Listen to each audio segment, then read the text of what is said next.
buenas tardes. Hoy, programa Calle y Libertad, tenemos con nosotros al catedrático de la UCA, catedrático de literatura, Alberto Romero Ferrer. Alberto, muchas gracias por venir al programa. Yo encantado, gracias a vosotros. Alberto tiene una obra importante, tiene publicado 25 libros de propia autoría, de autoría compartida, y más de 200 artículos académicos, entre otras muchos. Entonces hoy vamos a hablar de literatura, y también vamos a hablar de literatura de Cádiz, ¿no?, como corresponde. Alberto, hablando de literatura de Cádiz, la primera pregunta que te tenía, porque claro, he visto la relación de artículos que hay en Google académico, y ahí viene una relación importante, entonces he ido apuntando un poco cosas que me han llamado la atención, ¿vale? Y la primera era Blanco White, literato procedente de Sevilla, pero que se traslada a Cádiz. Tú escribes, me parece que es un artículo, sí. Visión gaditana de Blanco White. Sí. Bueno, Blanco White fue uno de los primeros trabajos que yo realicé, que está publicado en la revista Cuadernos de Ilustración y Romanticismo, y ahí lo que hacía era una valoración sobre la imagen que de Cádiz escribe en sus cartas de España. Después, con el tiempo, a raíz de otros trabajos sobre el Cádiz de las Cortes, la prensa, la publicística, todo eso, volví a sobre él, pero ya de manera un poco más colateral. Pero sí, esa es una de las primeras imágenes.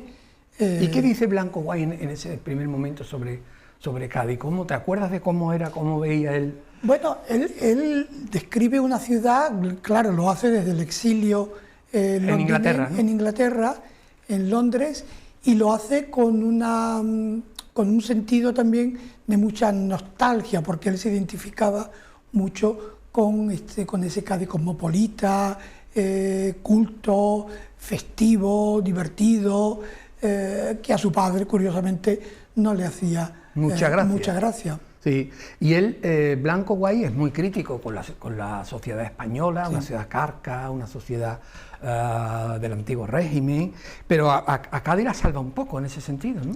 Bueno, en ese momento. Él procede de una familia sevillana, la sociedad sevillana, sí. De finales del 18, principios del 19, conservadora. Es una sociedad mucho más conservadora que la sociedad gaditana, de ahí vienen un poco los problemas que tuvo con su padre. No obstante, él toma los hábitos y su estancia gaditana está relacionada porque él fue deán de la Catedral de Cádiz. Sí. Aunque él mira la religión muy críticamente, luego allí también sigue siendo religioso allí. Sí, su exilio no es solamente su autoexilio, porque él se marcha antes de que termine la Guerra de la Independencia. Él no es un afrancesado, pero tampoco se identifica con los liberales de Cádiz y muchísimo menos con los sectores más reaccionarios o absolutistas. Él se autoexilia, y ese exilio físico también es un exilio de la lengua, porque su gran obra está escrita en inglés, pero también se exilia de la religión, porque él cuelga los hábitos, abraza el anglicanismo. Sí.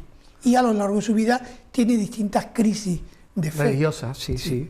Goytisolo lo toma como referencia en relación como personaje un poco único en una España, ¿no?, oficial, etcétera. Este hombre se aparta y siempre está hablando de Blanco White. Sí, él, uno de sus hitos literarios más interesantes es la creación en Londres de un periódico, El Español, que él lo utiliza para censurar todos los sectores políticos españoles, o sea, incluso a todos sus amigos o compañeros de generación.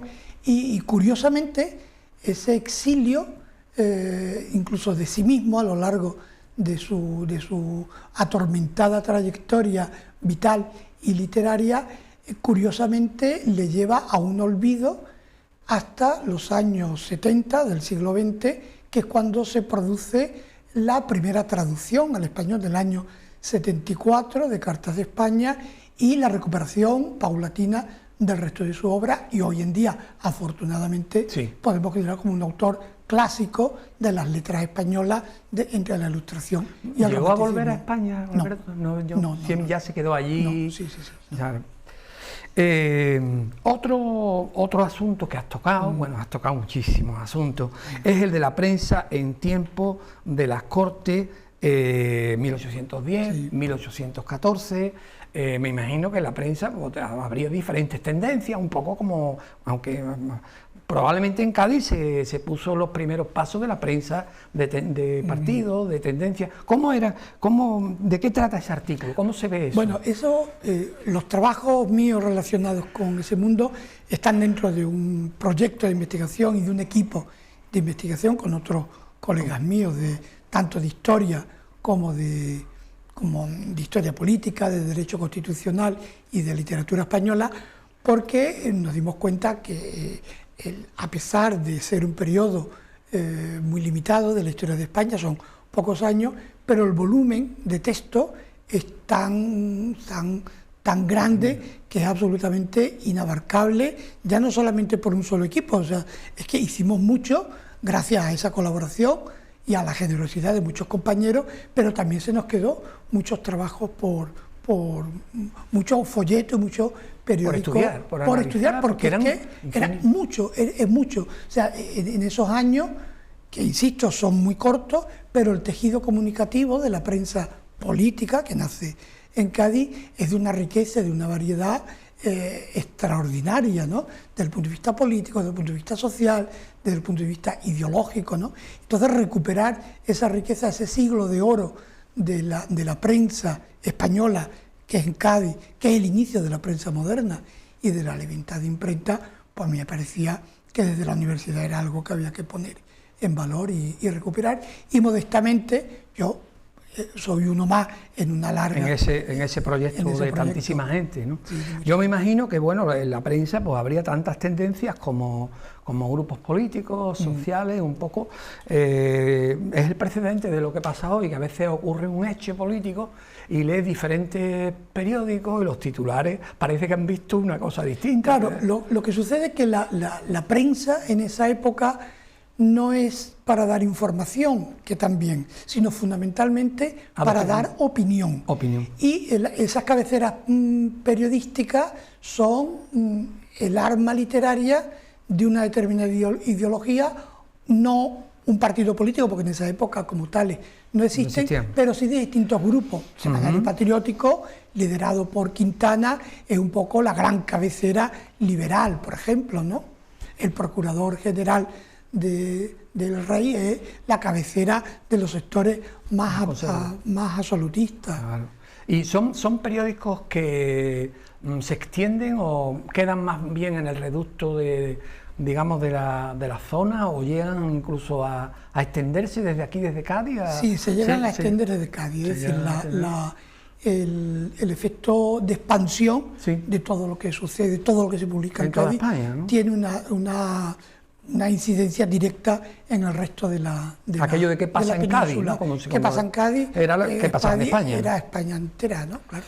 Otra cosa que me ha llamado la atención, que me ha motivado el interés, es la memoria literaria que existe de 1812 en la literatura española, y tú, bueno, no sé si esto es un artículo tuyo o también está englobado en otro proyecto, desde principios de aquellos años hasta prácticamente Pérez Reverte, que también lo trata.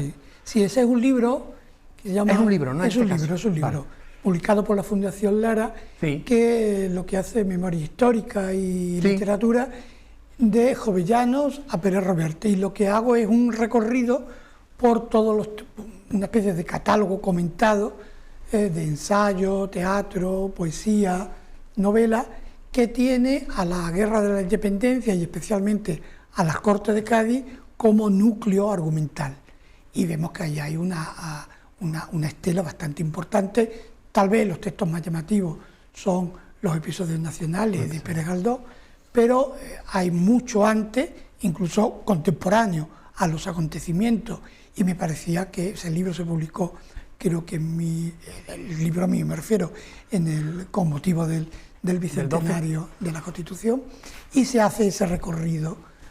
Alberto, ahí con internet tuviste más facilidad de encontrar o tuviste que meterte, porque bueno, ahí tienes que estudiar las obras literarias de diferentes autores a partir de 1812, los episodios nacionales son más conocidos. Conocidos, pero también habrá otro tipo de obras, no sé, que a lo mejor pinchando en, no sé si por internet puedes conseguir cosas. Lo que es el auge de las bibliotecas digitales, sí, eso ayudó bastante, sobre todo para el acceso a textos que de otra manera hubiera sido prácticamente imposible. Claro. Vosotros tened en cuenta, por ejemplo, que el primer diario de Cádiz, la primera cabecera que se llama Diario de Cádiz, que no tiene nada que ver con el Diario de Cádiz en la actualidad, es una cabecera de finales del siglo XVIII, de la que el equipo de investigación teníamos noticias porque teníamos referencias indirectas de autores de la época que citaban, pero no encontrábamos esa cabecera. Claro. En Cádiz, por supuesto que no, en la Biblioteca Nacional tampoco, y la encontramos en una universidad norteamericana. Se hizo una edición digital de eso y recuperamos, tenemos en nuestro despacho de la Biblioteca de la Facultad de Filosofía y Letras, tenemos esa primitiva cabecera, de la que una parte ya esta biblioteca norteamericana puso en acceso abierto algunos de esos números.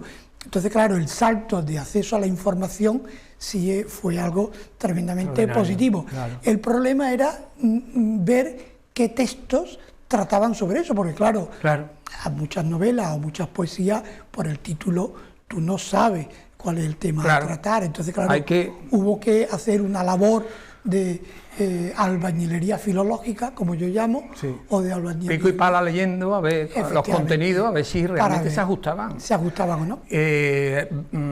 ¿Se ajustan bien a los hechos, bueno, en literatura, los episodios nacionales? ¿Cómo se ven? Históricamente me hablo, porque literariamente me parecen magníficos, no sé, pero ¿cómo tratan las Cortes? ¿Las trata con cierta objetividad? Bueno, lo que hay detrás de los episodios nacionales es no solamente un intento de hacer una historia de España moderna, sino hacer una historia de la España liberal, de la otra España, frente a la España más conservadora, la España de Bolt-de-Faber. Entonces, lo que se pretende es hacer un relato novelesco que cuente el origen de la libertad y de la modernidad en España. Que lo consiga finalmente Pérez Galdós, bueno, yo creo que eso, hay ahí la crítica. Muchas opiniones. No nos ponemos muchos de acuerdo. Claro. Es fiel a los acontecimientos, están ficcionalizados. Hay una base de realidad y a veces muchos de los personajes que aparecen son perfectamente reconocibles, ¿no? Vale. Y Jovellanos, ¿también escribe literariamente Jovellanos sobre la...? Bueno, Jovellanos muere un poco antes de las Cortes. En el 11, él muere en 1811. Pero él participa no llega a participar. Jovellanos es un ilustrado, pero la ilustración es la modernidad, pero del antiguo régimen. Jovellanos no comprende lo que es el proceso constitucional y lo que eso implica, porque le coge ya mayor, no es Quintana, no es Martínez de la Rosa, no es para nada. Entonces él en parte tiene un poco una especie como del corazón tiene un lado partido, y en otro lado, ¿no? Claro, porque él por una parte, por ideología, y estaría un poco de la mano del lado de la monarquía y de los afrancesados. Muchos compañeros suyos de promoción abrazaron el gobierno de José Napoleón I, ¿no? Él dice que es patriota. Él no. Pero no es liberal, no es liberal del todo. Claro que no, pero tampoco no se podría hacer la tercera España, Alberto, es decir, no corramos tanto, dejemos a la monarquía con un cierto... más bien del antiguo régimen, para creo ti, ¿no? que es que él no comprende lo que está pasando. Lo que está pasando, porque él pertenece a un sistema que ya está antiguo. Y es imposible. No obstante, es respetado por todos, Claro, y es muy respetado por los liberales, porque en el fondo es liberal económicamente. Claro, sí, es un poco, su filosofía sí lo es. Pérez Reverte, por ejemplo, también trata el 12. En el asedio. ¿En cuál? El asedio, en la novela. En la novela. Asedio. ¿La has trabajado? ¿Y qué te parece? Bueno. Es una novela. Es una novela un poco de circunstancias. No está mal, pero no es de los grandes textos de Pérez Reverte, ni muchísimo menos. Vale. Es un poco decepcionante. Sí, ¿no? Sí. Pero tú estás hablando históricamente quizá, o también literariamente. No, aquí estoy hablando desde el punto de vista literario. Vale. Porque la novela no tiene por qué contar la verdad. No, es verdad, claro. La novela puede contar cualquier cosa. Exacto. Sus parámetros no es la verosimilitud de la historia. No es la verosimilitud... Es otro objeto que la historia, tiene otro objeto. Claro. La belleza, la recreación de un mundo. Bien. Otra cosa que me ha gustado también, Alberto, la tipología popular en el teatro. Bueno, tú has estudiado el teatro de los dos Machados. Sí. Juntos. Tú sabes la anécdota de Jorge Luis Borges cuando dijo, pues Antonio está muy con todo merecimiento, muy realzado. Manuel está un poco escondido. Sí. Borges dice que es un poco por tema político. Sí. Y una butad de Borges era, no sabía que Manuel tuviese un hermano. Dijo una butad, no, lógicamente, por Manuel Machado. Los dos escribieron juntos. Claro. Y hicieron muchas cosas juntos. Bueno, ahora está muy de actualidad y de hecho a finales de este mes voy a participar en una jornada de reivindicación del Teatro de los Hermanos Machado, patrocinada por la Fundación Unicaja, que ha recuperado parte de... Hubo una exposición. Hubo una exposición en Unicaja, una exposición magnífica que está recorriendo toda Andalucía. Con la última adquisición del Fondo Machadiano, que estaba y lo compró, lo adquirió Unicaja, y se ha recuperado para el gran público, no solamente a través de la exposición, sino Espasa-Calpe ha hecho una edición de un texto teatral inédito precisamente de los hermanos Machado, La diosa razón. Entonces, con motivo de arropar la presentación o la puesta de largo de esa obra de teatro, que estaba completamente ignorada, pues va a haber una jornada en Sevilla a finales de febrero y tengo el honor y el placer de participar en ese proyecto. Pero sí, el problema de los hermanos Machado, el problema de valoración de uno y de otro, es un problema de valoración política. Parece que la obra de Antonio Machado, que es una obra monumental, siendo una obra breve, es una obra monumental frente a la obra de Manuel Machado, que siempre se ha considerado, como de menor valor, y eso es un error tremendo, porque yo creo que los dos casos, y el resto de sus hermanos, que son más, fueron víctimas de la coyuntura de la guerra civil. Del enfrentamiento, Del enfrentamiento. Y yo me voy a arriesgar, pero bueno, yo creo que estas cosas conviene decirlas. El problema que tuvieron es que les cogió en diferentes sitios, no en diferentes bandos ideológicos, sino en diferentes bandos territoriales. Exacto. Ese fue el problema. A uno le cogió en Burgos porque había ido no sé qué, a Manuel Machado, y el otro le cogió en Madrid. El otro, es verdad que Antonio tenía una participación mucho más activa, pero bueno, en cualquier caso yo creo que fueron... yo creo que el caso de los hermanos es el problema de aquí. Efectivamente hay bandos ideológicos, pero hay una gran parte de la población territorio que no está ahí, que es el problema del territorio. Entonces, claro, a la hora de intentar recuperar toda esa memoria, hay que tener mucho cuidado con las cosas que se dicen, porque además, en el caso de los hermanos Machado, su teatro siempre se ha visto como un teatro folclórico, como un teatro muy parecido al de los Álvarez Quintero, y la crítica académica ha perdonado a Manuel Machado porque decía que lo que hacía, Antonio Machado, era que eso en realidad lo escribía Manuel, el hermano, y que Antonio lo que hacía era poner su firma. No. A mí eso me parece muy poco serio, porque además no es así. Me alegra mucho que digas eso.